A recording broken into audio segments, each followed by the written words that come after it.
following our discussion. I saved all of that, and so we can pick up where we were and move on. Everybody has a copy of their case that we were discussing last time? Oh, I need a case study. Oh, that would be. Yeah. So for those of you that were not here last time, you really, really should go back and watch the recording from Tuesday, which is, I think, A&P 1 case study 1 or something like that. So this one's gonna be like worth watching. They're all worth I watching. watched one of them, and you kept saying throughout it, you're like, "This is gonna be a really bad one." Oh, And I watched the whole thing. And Which one was it that? was the one with the. You guys were doing like. the molecule thing, Not the molecule thing. The thing after that. proteins, Yeah. No. That was microscope. Microscope? Yeah. So the lab? No, I was here for the. All right. Two. I just have really low self-confidence in the recording thing. No, it was basically like an all hands-on thing, and I could hear you talking about it. I was like, all right, maybe if I wait long enough, it'll get the things I can write down. And it did. No, it's just there to taunt you for not being in class. And, yeah, that's all. Okay, let's actually get to stuff. All right, so what we were doing was going through what symptoms and signs we see in this case. So there's the list that we had so far. So what else do we have?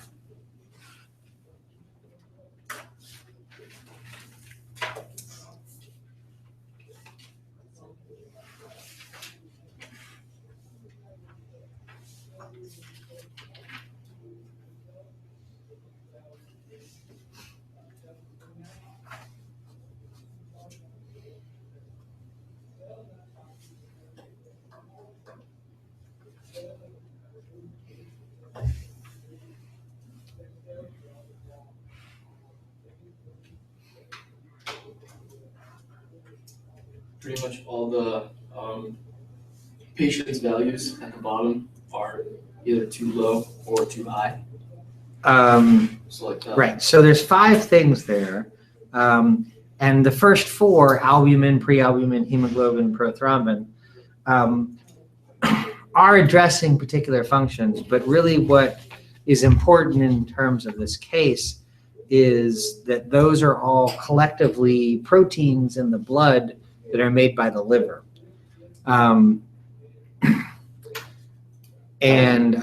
So there's a decreased liver function, but specifically, about plasma proteins. If it was just decreased liver function, what's usually seen there, which our patient doesn't have, is jaundice, where the skin and sclera of the eyes turn yellow, which apparently is something that the show House loves to do. It's like easy makeup or something like that. So there are a lot of yellow people on that show. But yeah, that's not the kind of liver function I'm talking about here. It's specifically the proteins that are made by the liver for the blood are compromised. And then the last one, the FEV, that's a measure of lung capacity, which I believe we covered last time. And so it's really just the data that supports the shortness of breath that we mentioned up at the top. So I'll put low FEV with that. It's not necessarily something different. Okay, what else?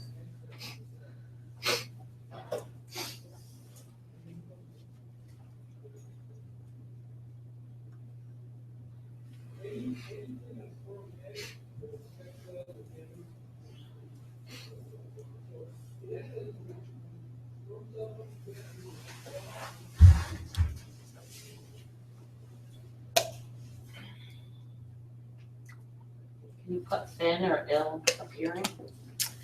That would be worthy of putting into a medical record, whatever, but it doesn't tell us a whole lot of useful information, so I'm gonna leave it off. Doesn't that kind of tie in with the BMI anyway? Yeah, it could, in which case we already have the BMI listed there, so adding that doesn't improve. But yeah, that would be something worthy of paying attention to, just for our sake, doesn't give us anything new.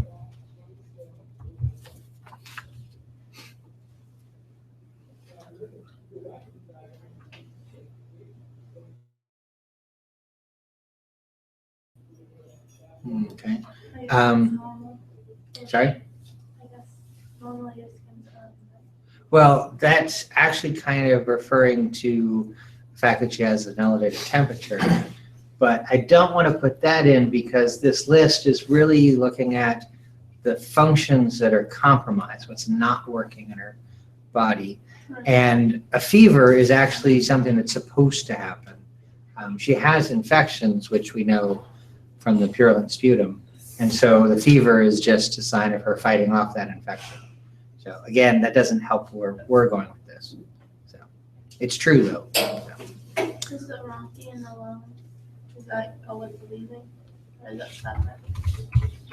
So I'm going to put it with the wheezing because it's a breath sound. It's a different kind of sound, but they're pointing at the same thing. How about the gastroesophageal reflux? So gastroesophageal, what's that referring to? Your esophagus. So yeah, esophageal is obviously esophagus. What's gastro? Stomach. So it's referring to reflux from the stomach into the esophagus. What's normally referred to as heartburn. Okay.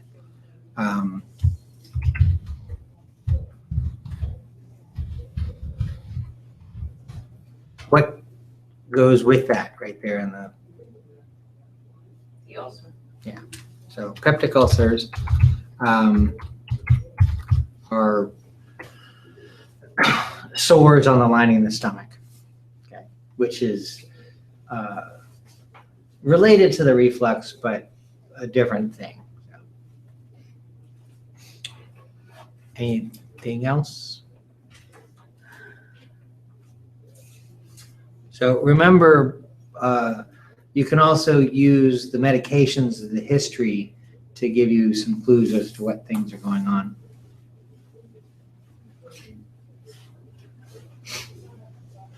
She's got fungus going on. Right. So the itraconazole and antibiotics are both fighting off the infection. So an antifungal or an antibacterial treatment there, which doesn't add anything here because we already know about the infection. But good to work with.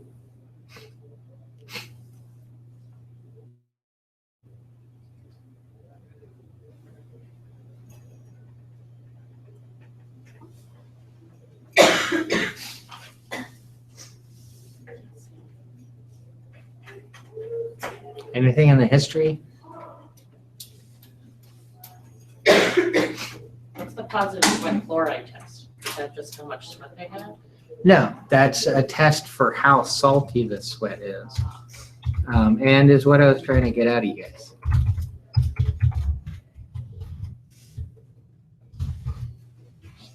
Now, actually, I said medications, but really all of the medications there address things that we already have up here. So the pancreolipase is tied into the low BMI because she's having trouble getting nutrients out of her food. The two versions of insulin are getting at the hypoglycemia. The Prevacid is for the reflux, and then we just covered that the itraconazole and antibiotics are about the infection, and then the Flovent would be for the shortness of breath. So they're actually all covered there. But it can be useful to look at that in other situations.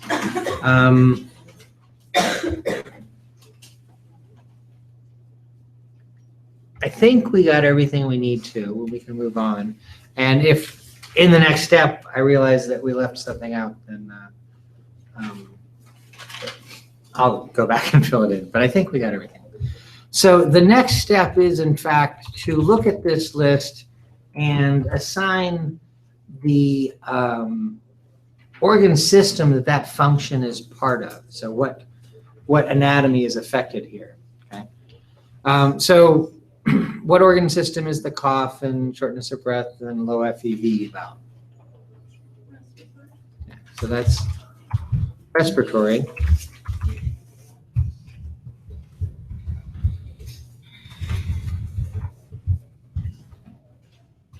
What's the hyperglycemia?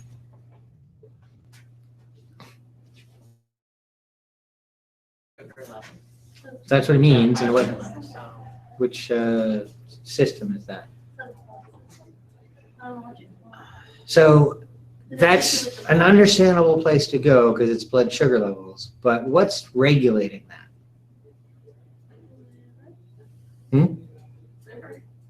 No? Kidneys. Oh, yeah. No. No, that's here. Oh, If somebody's got hyperglycemia, what are they taking as a drug? Insulin. Where's insulin come from?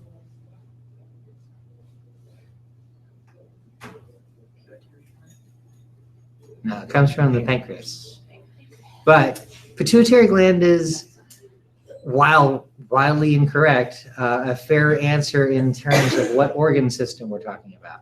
So what organ system is the pituitary and the pancreas part of?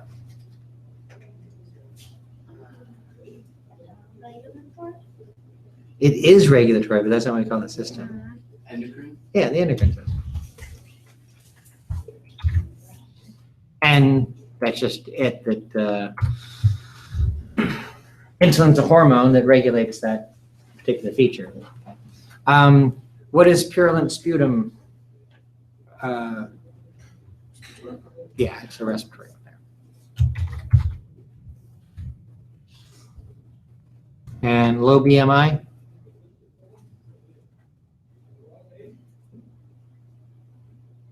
She's underweight, so what's happening?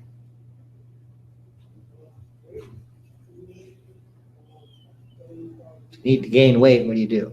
Eat. So if you're underweight, you're not getting enough Food. nutrients, which would be more food, yeah. Which system would that be referring to?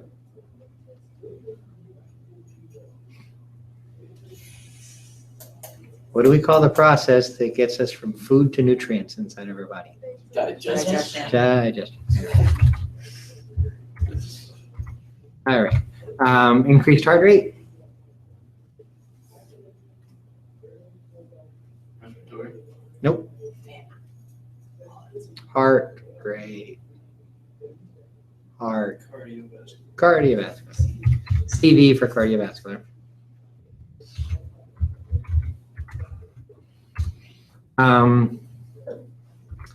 And blood pressure? Yes, that is also cardiovascular.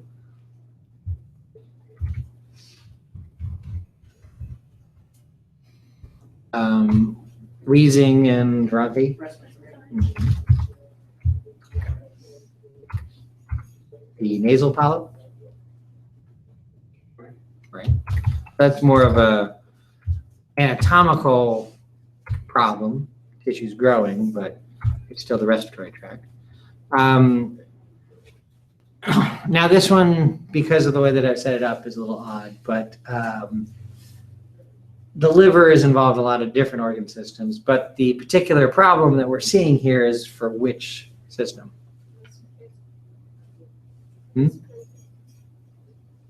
It's plasma proteins that are compromised. Things like blood clotting and that sort of thing. Cardiovascular. Yeah, that's another cardiovascular. And the reflux? Yep. And therefore the peptic ulcers is also. And then the positive sweat chloride test. What organ system do you imagine that's about? Endocrine. Cardiovascular. Okay, you're getting further and further away from it. But let's go back to endocrine, which is in fact not correct. But why did you say endocrine? Because. You were guessing. It was one of the options. No. Oftentimes people say endocrine for this one because Sweat is obviously secreted, okay? And endocrine system secretes things. But the endocrine system secretes things inside the body. That's what endo means. So this is going to be exocrine, secreting outside the body. But we don't have an exocrine system. Instead, where do you find sweat glands? Tissue. What organ? Skin. In your skin, Skin tissue. right?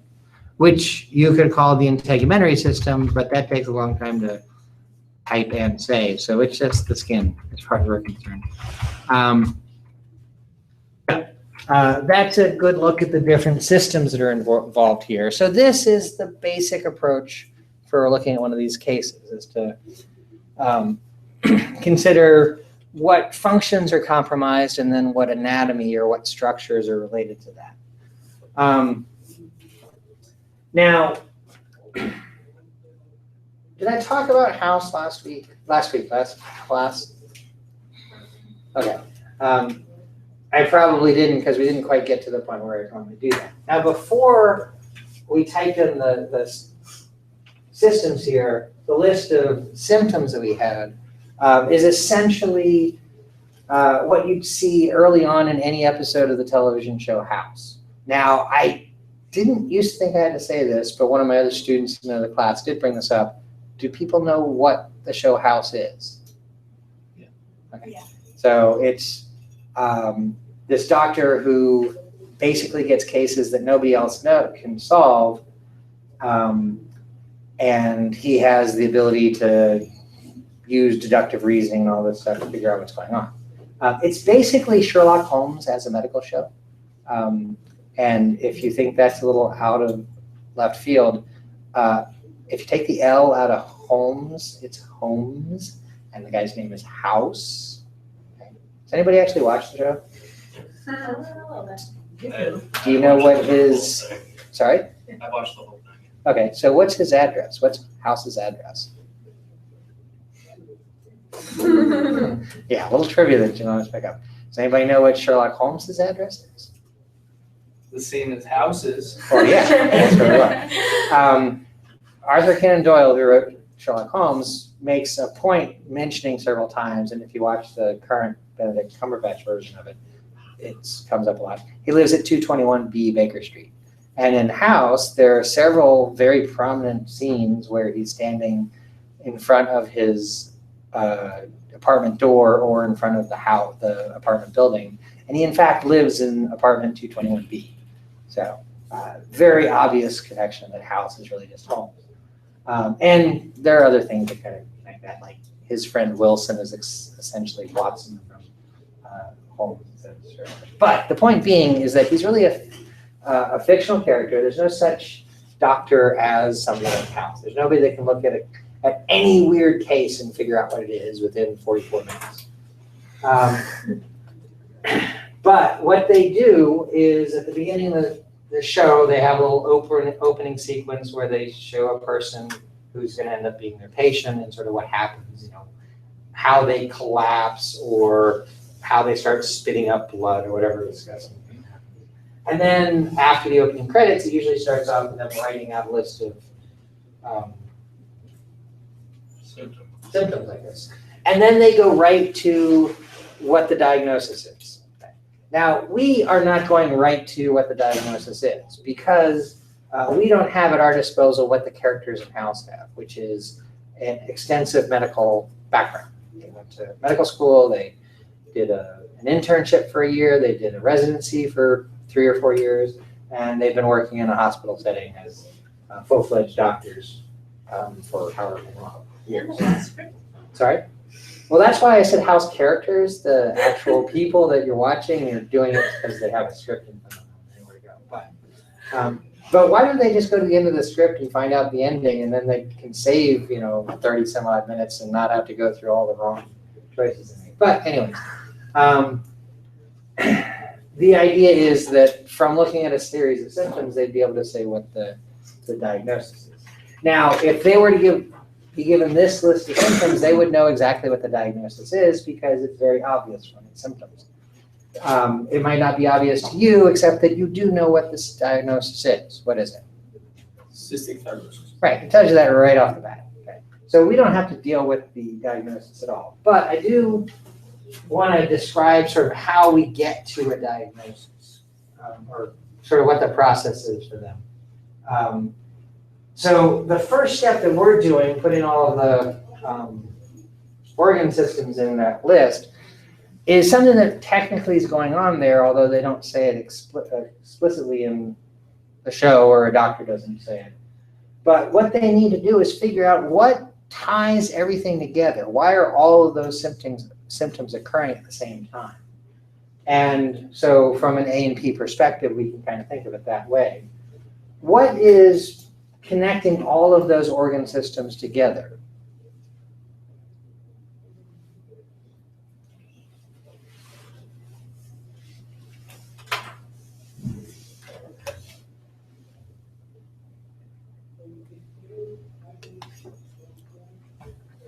Now, I do this thing as a teacher.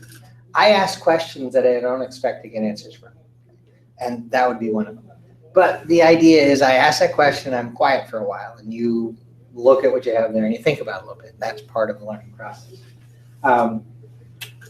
Now, a better way to get to that answer, which I think people can probably answer pretty easily, is why are we looking at this case right now?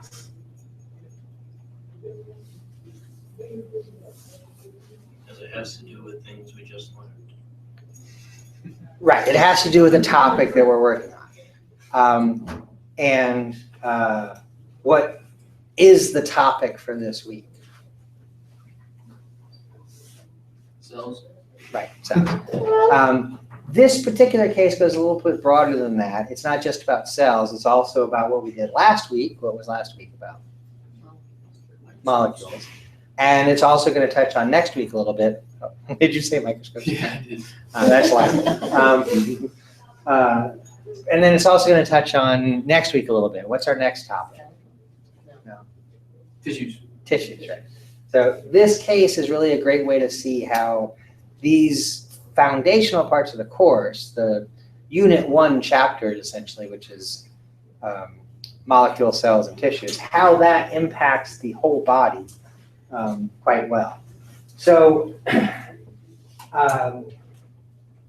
in the cases that we consider, you can, to some degree, say what it's about because there's a reason why we're looking at a particular case in a particular day. So keep that in mind.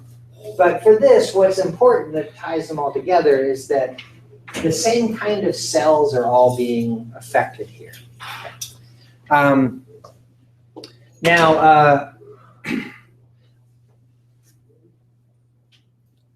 where do I want to go with that? So we don't actually have to walk down the path to figure out what the diagnosis is because we know what it is. But instead, I want to kind of walk that path so that you understand how this relates to the diagnosis, how molecules and cells and tissues relate to the diagnosis. So how did she get cystic fibrosis?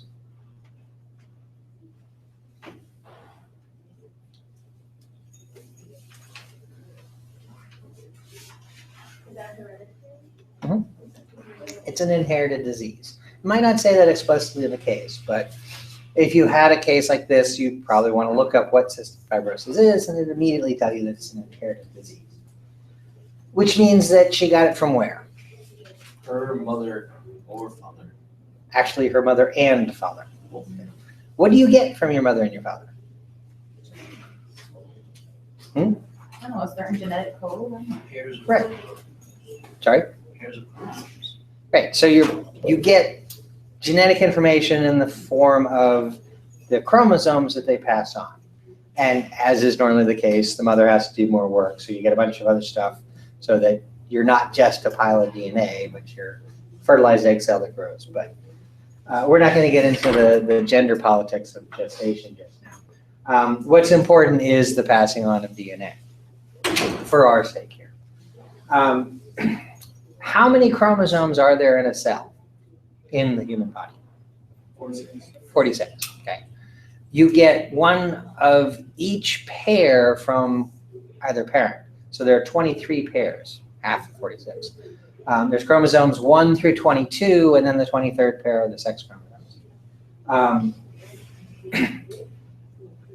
And so somewhere on one of those chromosomes is the gene which is responsible for cystic fibrosis. When you have a genetic disease like this, the reason you have the genetic disease is that the gene has a problem with it, it's mutated. What do genes do?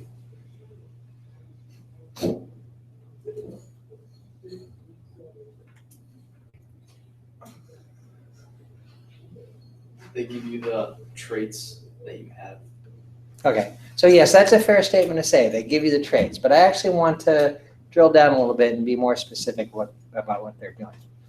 So if you'd like to think about it, what does it mean to have a trait? That's fine, but I'm going to stick with my original question of what do genes actually do? Genes are read by proteins so that they can then be used to create amino acids and chemicals. Okay, I'm trying to get technical. Like a map, sorry? like instruction manuals. Right, so commendable effort, Oliver, but there are some errors in which I have to say. But you're in the right neighborhood. And they're instructions. What are the instructions for? Yeah, making proteins.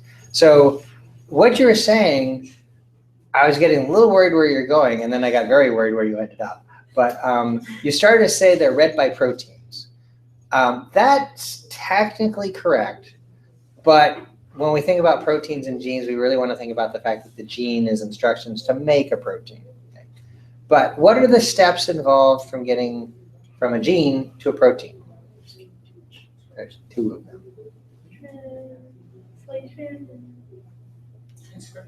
Transcription and translation. Okay.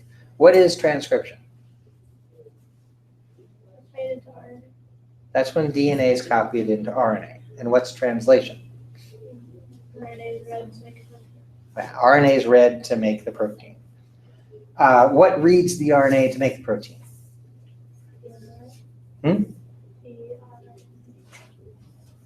tRNA is involved, but the real powerhouse that's doing it is the ribosome. Right? So transcription is copying DNA to RNA, which is done by proteins. So what you were saying, that's correct.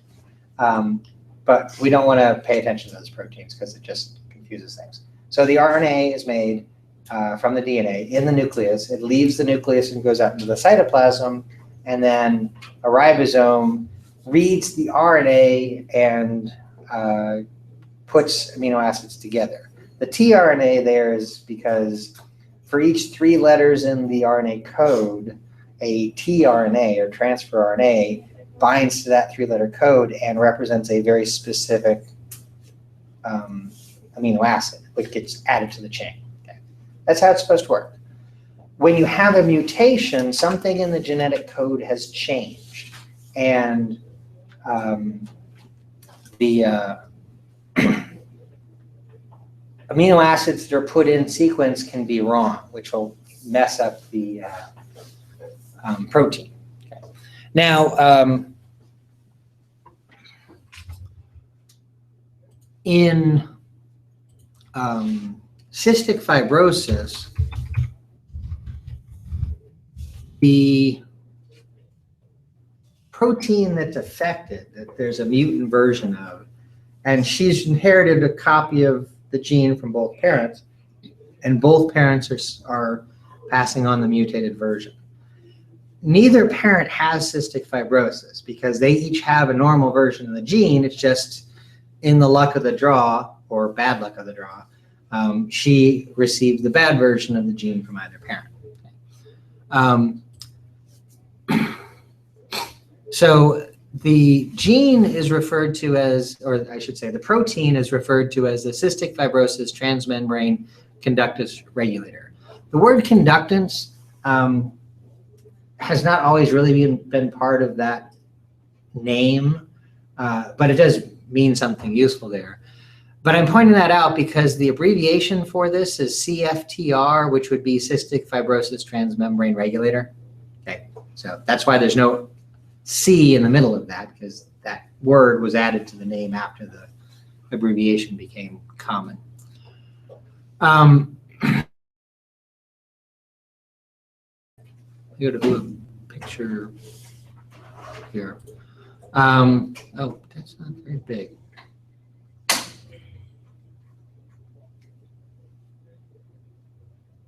Oh, I guess that's.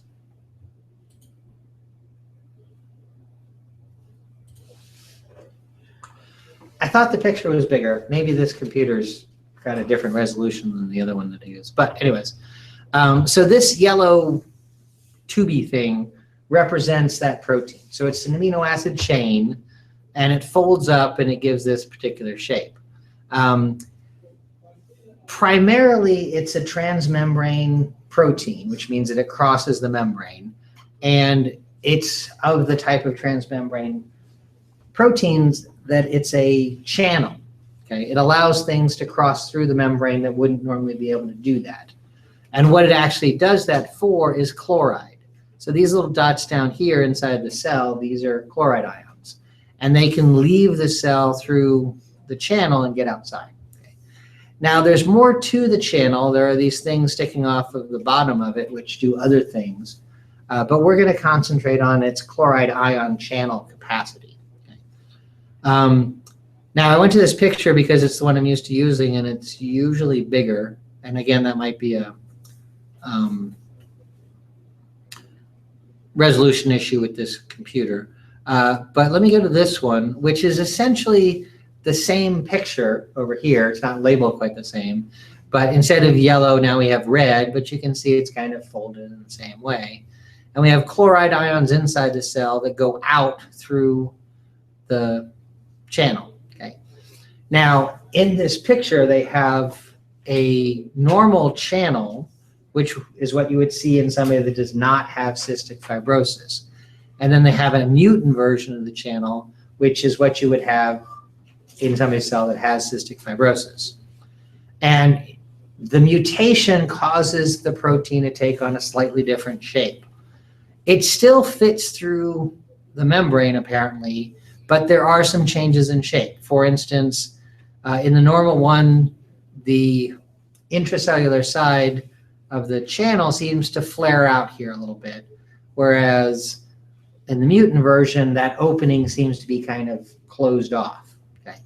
Also, the stuff hanging off the inside seems to be in the way a little bit more in this cartoon depiction.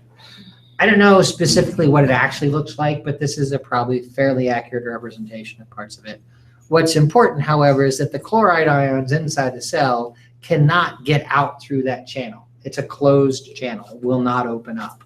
And that's what's important. Okay. Now, just as an aside here, a lot of students get kind of hung up on the idea that this is called the cystic fibrosis transmembrane regulator. It's the cystic fibrosis protein. When you have it in the normal form, you don't have the disease. You have the disease when you have the abnormal or mutated version. Okay.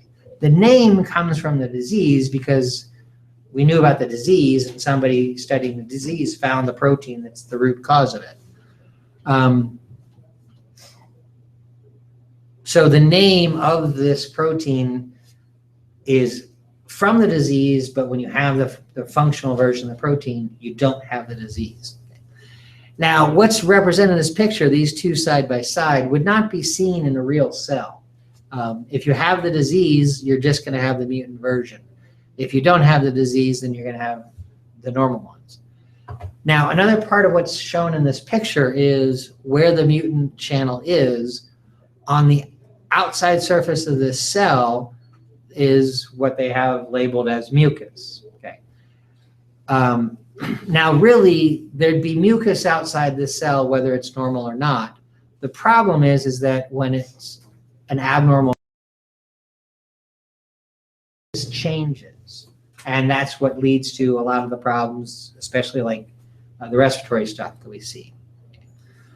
Now, I asked you to watch the presentations specifically on the cell membrane and, well, protein synthesis, and you already proved that you weren't that familiar with the protein synthesis stuff because that's where the gene to protein thing was.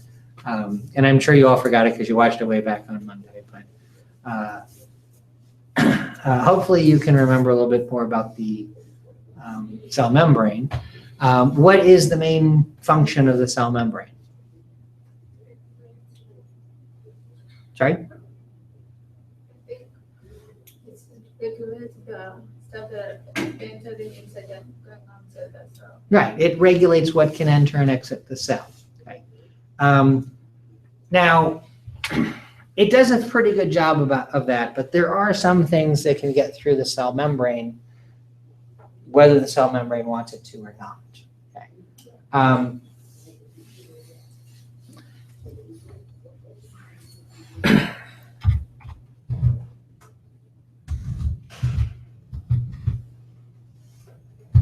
So let me just pull up a picture of the cell membrane from whatever source.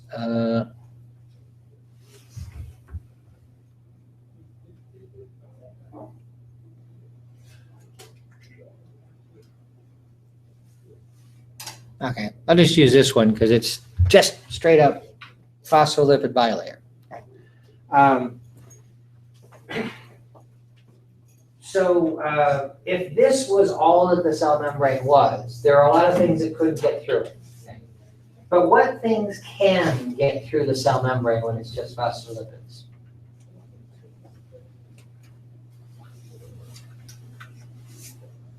Just get in, They can just move right through. Like super tiny. Super tiny. That's true. Small molecules like oxygen gas or carbon dioxide gas or nitrogen can go through because they're so small they just squeeze through. Water technically falls into that group too. Water moves through pretty easily. However, there's a problem with saying that about water too much because most sources you'll find will say water moves through the membrane fine. the tails are hydrophobic though, yeah. Right. So it's a little confusing because water's polar and the center part of the phospholipid bilayer is made out of nonpolar tails. And so those two things shouldn't mix. Also, if you get that in your head, when you get to studying the kidney, there's a very important part of kidney function that has to do with not letting water across membranes. And so that can get kind of confusing. But this is the best way to kind of explain it.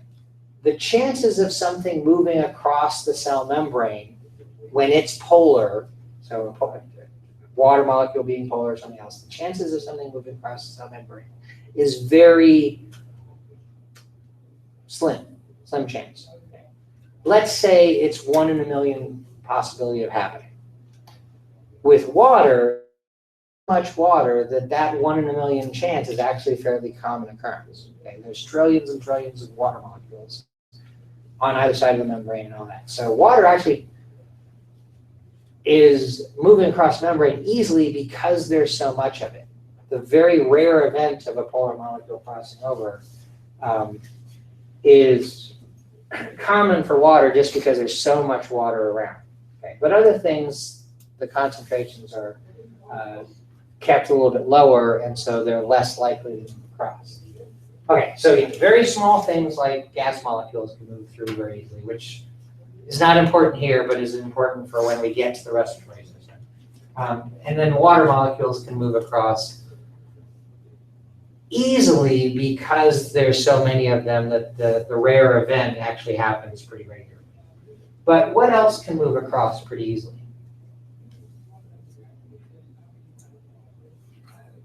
And if you were concerned about the idea of a polar thing moving across because of water, what will move across very easily? Non-polar. Something that's non-polar. What things are non-polar? Whole big class of molecule. It's non-polar.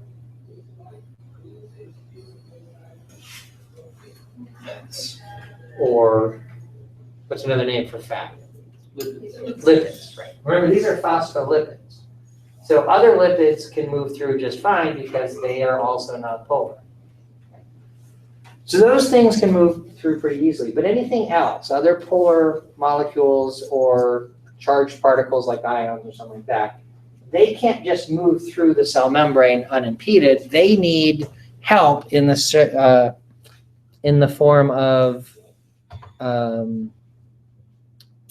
proteins that cross the membrane like these that are channels, okay?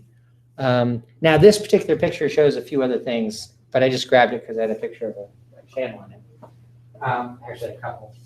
So this protein right here has a pore through the center of it, which will allow a charged particle to move from one side to the other side of the membrane. Okay. Now, what is the driving force behind movement of things across the membrane? Yeah, it's diffusion. And why do things diffuse in a particular direction? Well, they're trying to achieve equilibrium. When they're not in equilibrium, what does that mean?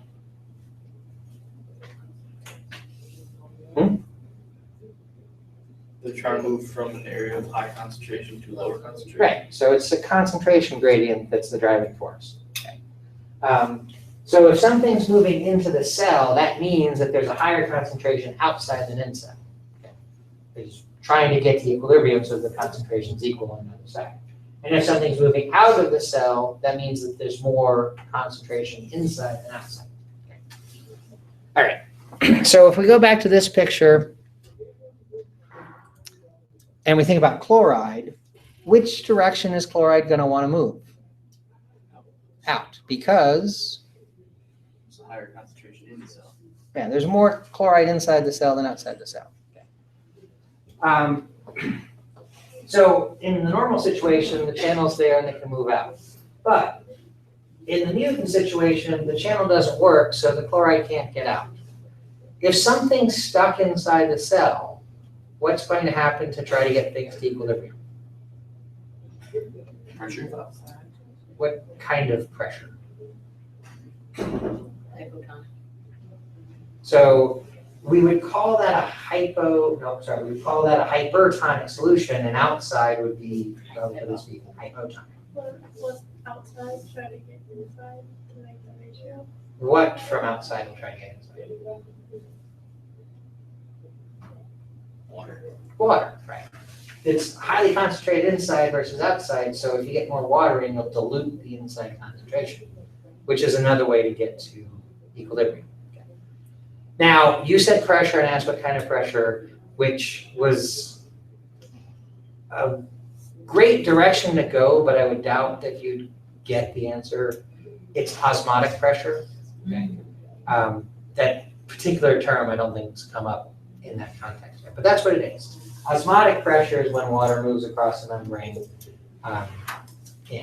Now, as I've been doing this in other classes, when I get to this part, people will say, oh, the cell blows up. Okay.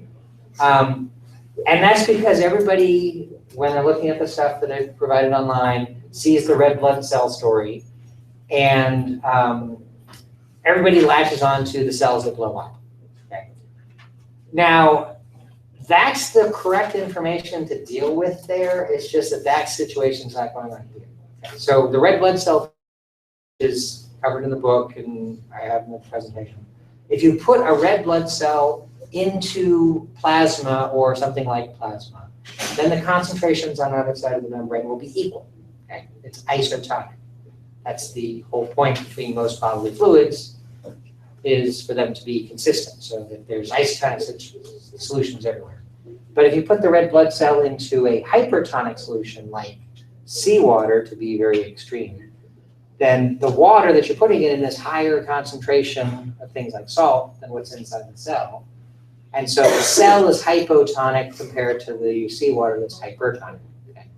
And when that happens, the water will come out of the cell, essentially trying to dilute the seawater so that it'll be equal, which is impossible with seawater. But all of that water leaving the cell will cause the cell to shrink up.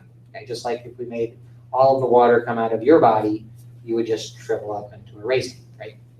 And then the other possibility is if you put the red blood cell into a hypotonic solution, like pure water, then inside the cell is more concentrated than outside, and so the water outside comes in trying to dilute the cell until it reaches equilibrium.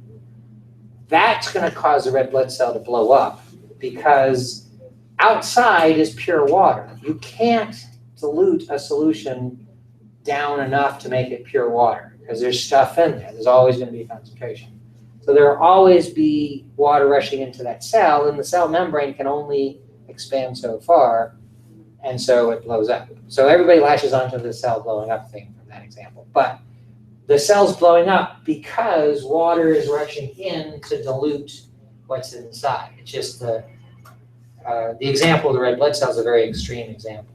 Here, you're not going to get these cells to blow up because the chloride concentration inside the cell, while it is higher than outside, is not so much higher that osmotic pressure will make the cell blow up. It will eventually dilute the inside enough that it'll be equivalent to outside.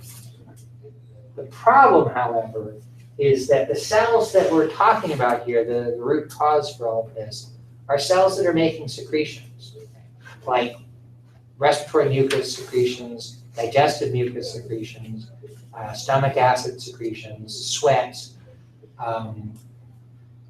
digestive juices,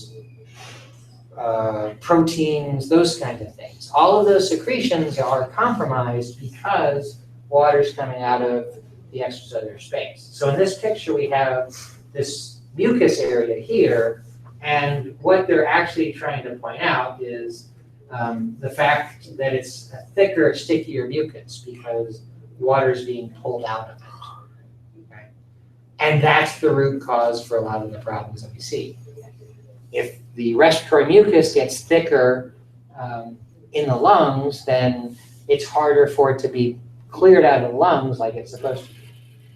Mucus in the lungs or in the respiratory tract is there to help trap pathogens and dust and debris that you might breathe in. And you have cilia on the apical surface of those cells acting like an escalator, pushing the mucus up out of your lungs until it gets to your throat, and then it spills down into your digestive tract where you get rid of it. But if it's thicker, then it's harder for that to move, and it ends up staying in the lungs, and pathogens in your lungs will say, hey, look, what a nice, warm, moist, dark place to raise a family. So you get opportunistic infections. Now, everybody actually has pathogens in their lungs that would cause things like pneumonia. But the clearing the mucus out helps to keep the number down, and you have white blood cells in your lungs that help fight off the possibility of anything getting out of hand. So for the most part, people don't have pneumonia because we fight against it all the time.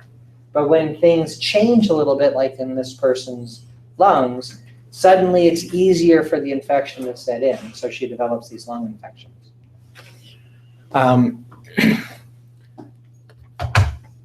So let's go back here real quick.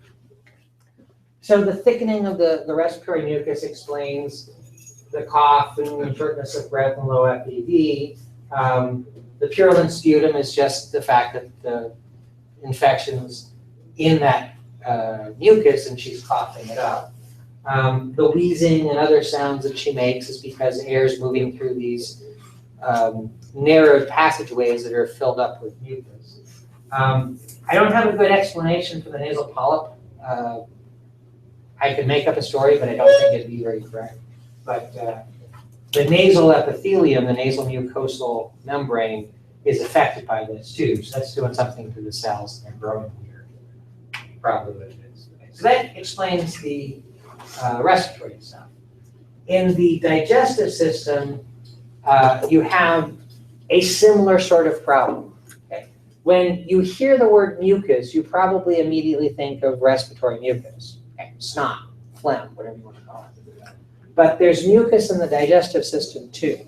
It's just not the same kind of mucus. It's a much more watery mucus. Now, this is not it, but to just give you an idea, saliva is a secretion onto the mucus surface of the oral cavity, and that's obviously very watery.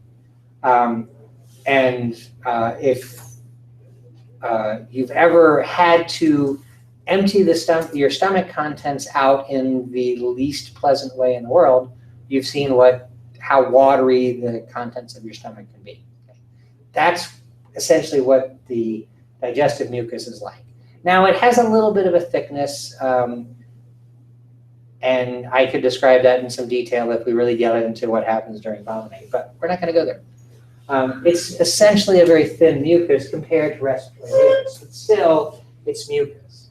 Now, the easiest thing to deal with the digestive system is to start down here at the bottom and talk about peptic ulcers. So the stomach mucosa secretes its mucus, which includes some stuff in it to help protect the stomach against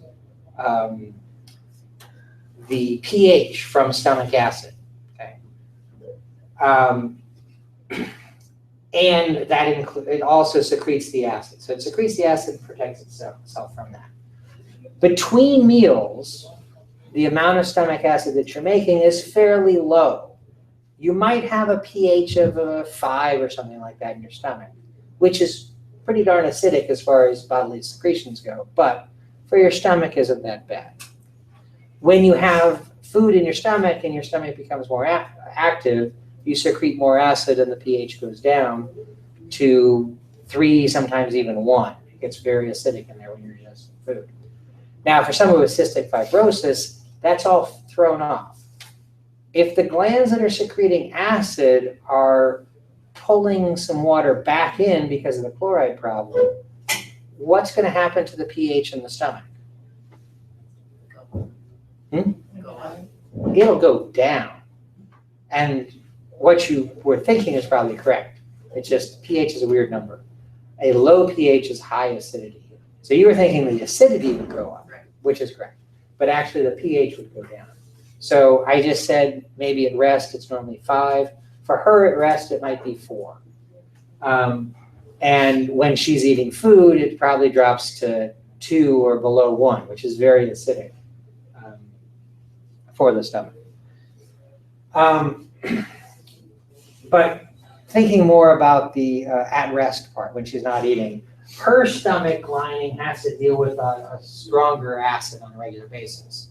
Also, the other secretions that are helping protect against that are buffering against the acid in her stomach, are compromised also. So she has stronger acid in her stomach and less protection against it. So her peptic lining, the inside surface of her stomach, is going to develop sores. The reflux is related to that, not because of the buffering so much, but just that the acid is more acidic, more concentrated. And so everybody gets a little bit of reflux, but especially when we're not eating meals, it's not enough to really cause any problems. But if you have more concentrated acid, anything moving up is going to be a bigger deal. And reflux will usually perpetuate itself. It damages the valve between the stomach and the esophagus, and so it makes it easier for it to happen again. So that's just more of the concentrated acid. Now, the low BMI in the digestive system is also because of the mucus thinning out, the mucus losing some water, making it thicker. But here it's important in the small intestine. Okay? Small intestine is where you absorb nutrients, and so those nutrients would be in that watery mucus, and they'd be interacting with the lining of the small intestine to be absorbed. If that mucus gets thicker, then it's harder for those molecules to make it to the surface of the cells and get absorbed. Also, tied in with that, there's not a specific symptom listed here to highlight it, but she takes that pancreolipase. It's an enzyme that's made in the pancreas, and because of the changes in the digestive mucus, the secretions from the pancreas are also thicker, and they block up the pancreatic duct and all that sort of thing. So she can't get enzymes into her small intestine as easily, and so she doesn't break the food down as well to get the nutrients out of it. So the low BMI is partly because it's harder for the nutrients that are there to be absorbed, but it's also harder for enzymes to get in there and break the food down to get more nutrients. So all of that kind of compounds the BMI issue. Now, the fact that the pancreas is having trouble secreting digestive enzymes also affects the pancreas's ability to secrete hormones. And so the hyperglycemia comes from the fact that she's not able to secrete the insulin as well. Now, it's a little bit of a, I don't know, ironic or harsh truth to what's going on here. She has trouble absorbing nutrients. She has trouble even breaking nutrients down. But then when she does absorb them, they get into her bloodstream, and insulin is essentially the signal telling her body that there's nutrients there to use. So even the stuff that she does absorb out of her food gets stuck in the blood because the cells don't know to take it up as well. And so hyperglycemia is just high blood sugar. Sugar is one of the nutrients that she's absorbing. It stays in the blood, and eventually she loses it in her urine. So what work her digestive system could do to get nutrients is to some degree lost because she can't absorb the nutrients out of the blood very well. So the digestive, respiratory, and endocrine things here are really obviously related to the water being pulled out of mucus, the mucus gets thicker, and all those functions are compromised. With the skin, the sweat chloride test, now, I don't quite understand why it's called a sweat chloride test, because chloride is being trapped inside of cells. And so the water is being pulled into those cells to dilute the chloride concentration inside the cell, and it's being pulled out of the sweat. Now, sweat is essentially water, so it's not going to make the sweat thicker, but instead it will make what's in that sweat more concentrated, and that's largely sodium. Okay, so sweat essentially has sodium chloride in it, and the chloride doesn't really get into the sweat because it's stuck in the cells. And then the water is pulled out, so the sodium that's in the sweat ends up being more concentrated. Now, sodium is actually the stimulus that is our sense of salty taste. Okay, so sometimes it's described as being salty sweat. Okay, when did she have the positive sweat chloride results? 8 months of age. Right. So she probably didn't say anything to bring anybody to realization there's something wrong. It's probably her mother kissing her on the forehead or something like that that noticed that her skin tasted kind of salty. And I would imagine a lot of CF gets diagnosed for that reason. Mothers will say, there's something wrong with my kid, she tastes weird. And so as soon as they get past the tastes weird and realize that it's the saltiness of the sweat, that's the basis of a lot of diagnoses. So really it's about the sodium and not about the chloride, but the test is called the sweat chloride test. So that's the skin thing, which leaves us on this list only with the cardiovascular. And the cardiovascular thing is a little bit harder to explain. It's because of the same problem with water being pulled out of the extracellular space, but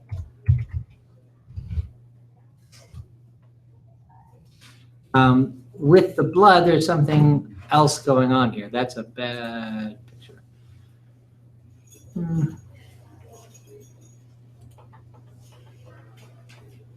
All right, so ignore the little face here. I just want to show you this picture.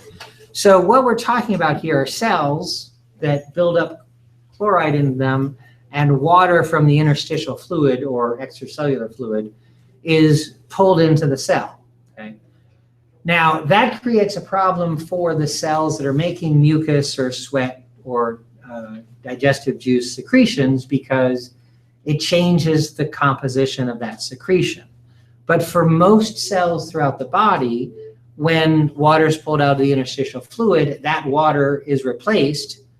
What's in the interstitial fluid is replaced by water from the plasma. Okay. And so all of the cardiovascular symptoms that she has really are the result of all other cells in her body having this problem. Okay. The tissues that are affected in cystic fibrosis are the secretory tissues, okay, which are types of epithelia. All of the other tissues in her body have the problem too, but they don't exhibit any results because any water lost from their interstitial fluid is replaced by water from the plasma. And so the high blood pressure and increased heart rate, they kind of go together.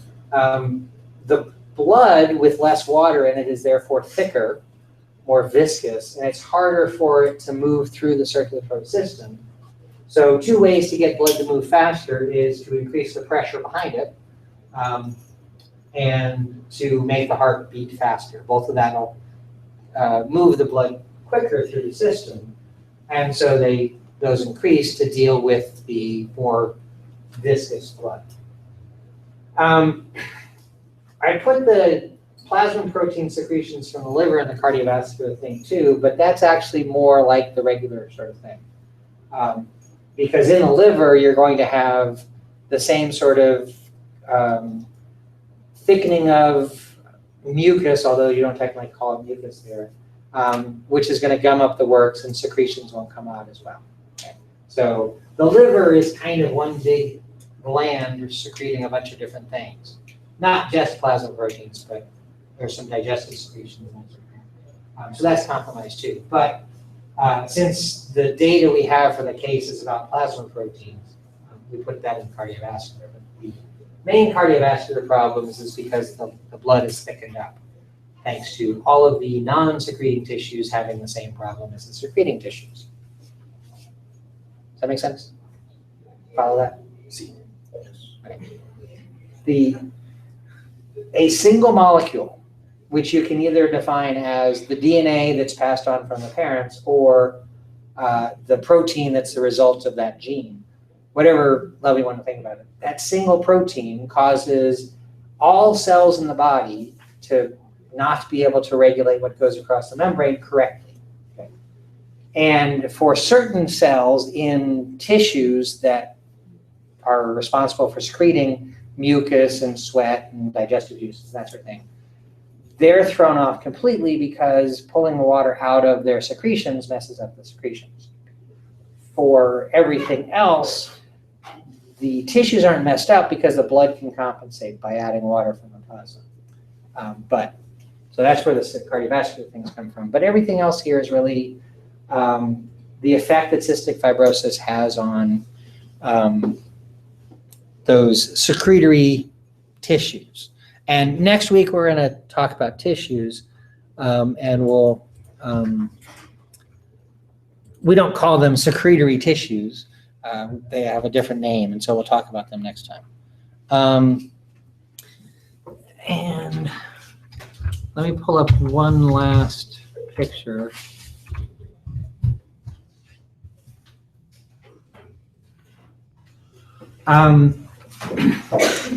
I used to use a presentation with what we're going through here, and I switched to doing it differently. But I used this picture in that presentation, which is from the National Institutes of Health.